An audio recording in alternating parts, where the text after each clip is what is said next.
কালি লংকা হাইস্কুলত সৃষ্টি হৈছে উত্তপ্ত পৰিস্থিতিৰ অভিযোগ অনুসৰি বিদ্যালয়খনৰ সহকাৰী শিক্ষক এগৰাকীয়ে ছাত্ৰ ছাত্ৰীক কৰা অশ্লীল ব্যৱহাৰৰ বাবে সৃষ্টি হৈছে এই পৰিস্থিতিৰ জানিব পৰা মতে মাক দেউতাকক লৈ অশ্লীল গালিগালাজ আৰু এজন ছাত্ৰক প্ৰহাৰ কৰাক লৈ এনে পৰিস্থিতিৰ সৃষ্টি হৈছে উল্লেখ্য যে কেইজনমান ছাত্ৰই বিগত কেইদিনমান পূৰ্বে বিদ্যালয়খনৰ শিক্ষক আৰু কৰ্মচাৰীয়ে বিদ্যালয়লৈ অনা বাইকৰ ওপৰত বহি বাইকখন মাটিত পেলোৱাৰ লগতে বাইকৰ ক্ষয়ক্ষতি কৰাৰ অভিযোগ শিক্ষকগৰাকীয়ে তাকে লৈ দুজনমান ছাত্ৰক অশ্লীল গালিগালাজ কৰাৰ অভিযোগ বিদ্যালয়ৰ ছাত্ৰ ছাত্ৰীৰ লগতে অভিভাৱকৰ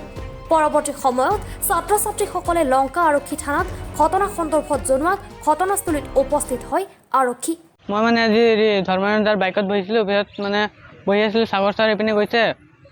মই পিছত মানে সাগৰ ছাৰক সাগৰ ছাৰে মোক মাতি আছিলে সাগৰ ছাৰক চাই মই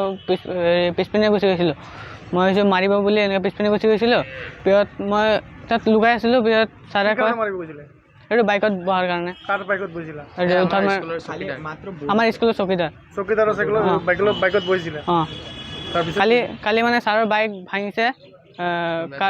কোনোবাই পেলাইছে আমি উঠাই দিছোঁ আৰু ছাৰে ভাবিছে মানে মই ভাঙিছোঁ ছাৰৰ বাইকটো পেলাইছে পালে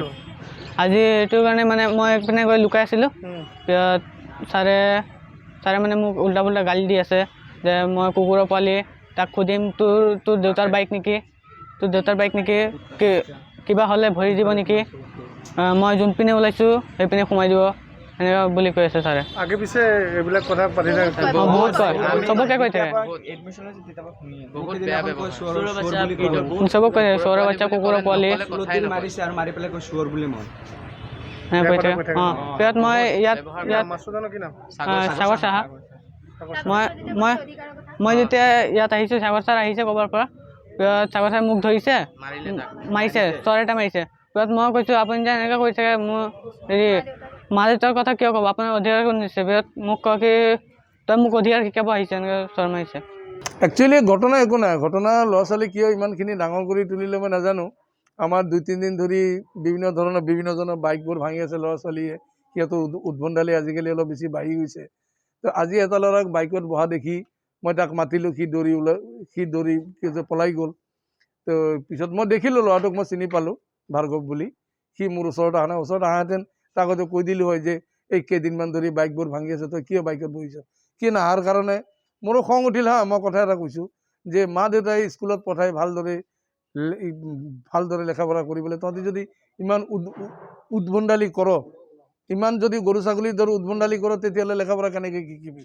এইটো কথাৰ ওপৰত বেছ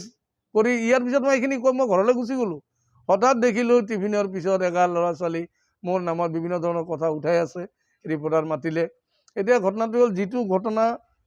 যিটো কথা মই কোৱা নাই আৰু এইবোৰ কথা এজন শিক্ষকৰ মুখেদি কেতিয়াও নোলাব যিবোৰ কথাবোৰ তেওঁলোকে বনাই কৈ আছে এইটো কেতিয়াও এজন শিক্ষক আৰু 32 বছৰ চাকৰি হৈ গ'ল অলৰেডি প্ৰশ্নই নুঠে নাই বেয়া কথা কিয় ক'ম মই এজন ছাত্ৰ হ'ল আমাৰ ভৱিষ্যত ছাত্ৰ নাথাকিলে স্কুলৰ কোনো অস্তিত্ব নাই তেতিয়াহ'লে বেয়া কথা কিয় ক'ম এটা কথা খঙতে কৈছে যে মা দেউতা ল'ৰা ছোৱালী স্কুলত পঠাই ভালদৰে লেখা পঢ়া শিকিবলৈ লেখা পঢ়া কৰিবলৈ এনেকৈ যদি গৰু ছাগলীৰ দৰে এইটো কথা মই উচ্চাৰণ কৰিছোঁ যদি উদ্ভণ্ডালি কৰি ফুৰ তে লেখা পঢ়া কি শিকিবি এই কথাষাৰ মই কৈছোঁ খালি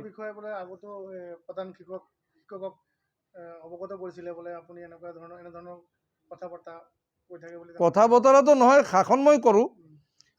সিহঁতৰ ভালৰ কাৰণে কৰোঁ এতিয়া সেইটো যদি বেয়া হৈছে তেতিয়াহ'লে আৰু শাসন কৰা নকৰা একেই হৈ যাব ল'ৰা ছোৱালীক মানুহ কৰাৰ কাৰণেতো শাসন অলপ কৰিব লাগিব যদিও আজিকালি বেট দিয়াৰ হেৰিটো বন্ধ হৈ গৈছে গতিকে মানে যিখিনি মই এতিয়ালৈকে কৈছোঁ সেইখিনিয়ে কথা ইয়াৰ ওপৰত আৰু কোনো কথা নাই সাগৰ চাহা হিন্দী টিচাৰ লংকা স্কুলত লংকাৰ পৰা ভূপেন্দৰ সিং বাবুৰ ৰিপৰ্ট এনি ভাৰত 24